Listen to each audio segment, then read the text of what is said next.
سلامونه او نیکې هیلې د هیل اکاډمي درنو څارونکو یو ځل بیا ښه راغلاست. خوشحاله یم چې د مایکروسافټ ورډ د دریم درس په وړاندې کولو سره ستاسې په درنه چوپړ کې یم.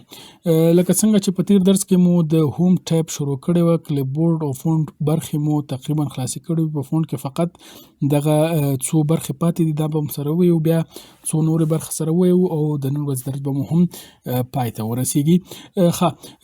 زه راځم دلته مثلا یو متن لیکم، مثلا دا زما متن دی. دلته مو دغه برخې هم ټول لوستې وي چې هر یو ځان ته ځانګړي کارونه کول. دلته فونټونه سره دغه د فونټ سایز غټېده وړوکی کېده. د دې ترڅنګ دلته بل وګورئ چینج کیس دغه برخه څه کار کوي. سنټنس کیس لرو، لوور کیس، اپر کیس، کپیټلایز ایچ فور، ټاګل کیس. دلته وګورئ تاسو خپل هم دلته سمپلونه درکړي دي، خو یو لنډ تشریح به درته وکړم. سنټنس کې څه کار کوي؟ په انګلیسي کې مثلا موږ قاعده لرو چې د هرې جملې سر توری یا کومه کلمه چې اول توری هغه غټ لیکل کیږي. دا قاعده شاید تاسو په انګلیسي کې ویلې وي، نو دا همغه کې کار تاسو ته کوي. مثلا ته راغلې مقالې دې لیکلې یا څو پاراګرافونه څو جملې دې لیکلي، دغه ټکي د تا پام نه دی کړی. ته وایې چې دا اوس یو زه ورپسې نه ګرځم، ټول سره یو ځای منظم شي.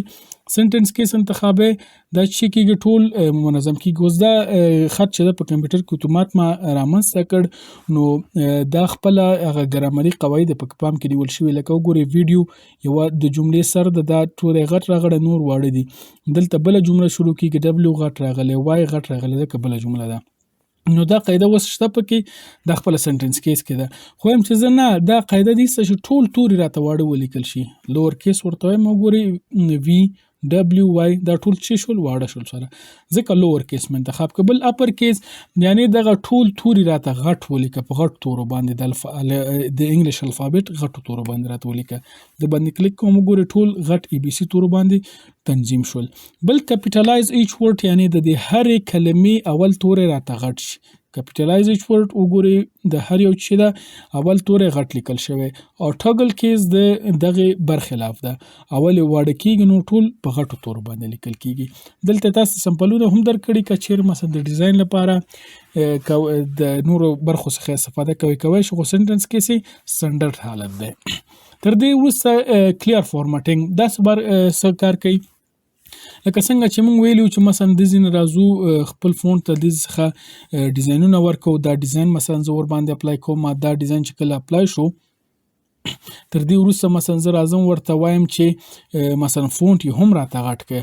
مثلا دا اوس 11 فونټ کې ده، ورته وایم چې دا راته غټ کړه، مثلا 15 14 14 څومره ته وایي د ورته غټویم چې د ځینې هم ډیزاین کېږي.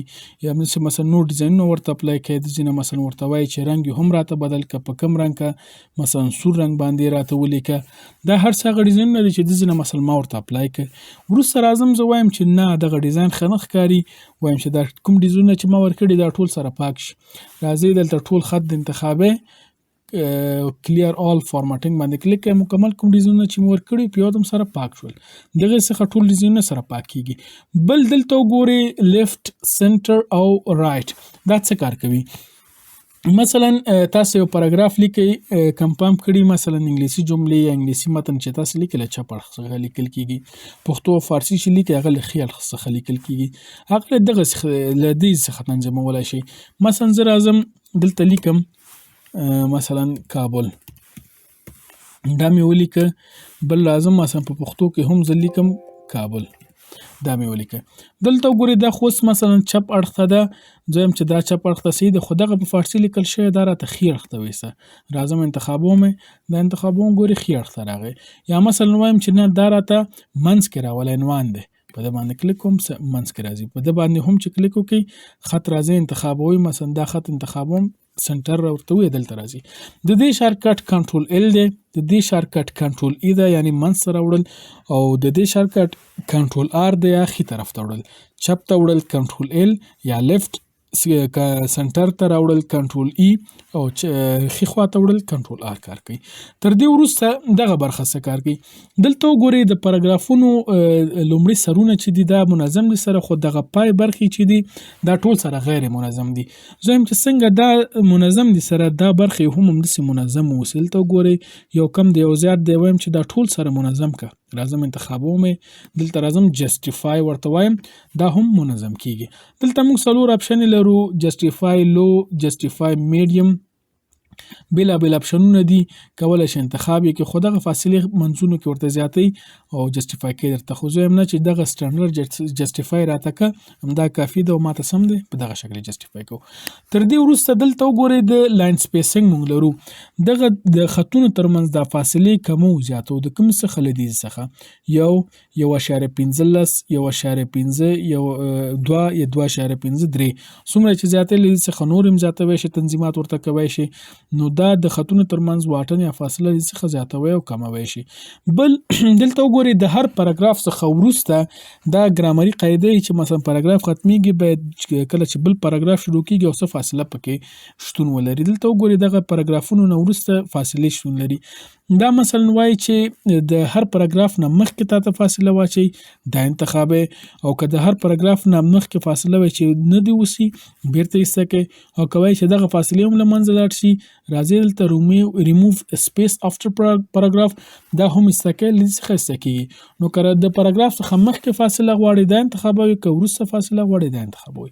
نو دغې څخه کولی شو دغه تنظیماتو کې مثلا وایي چې د فونټ ترمنځ فاصلې ډېرې له دې څخه انتخابوی شي.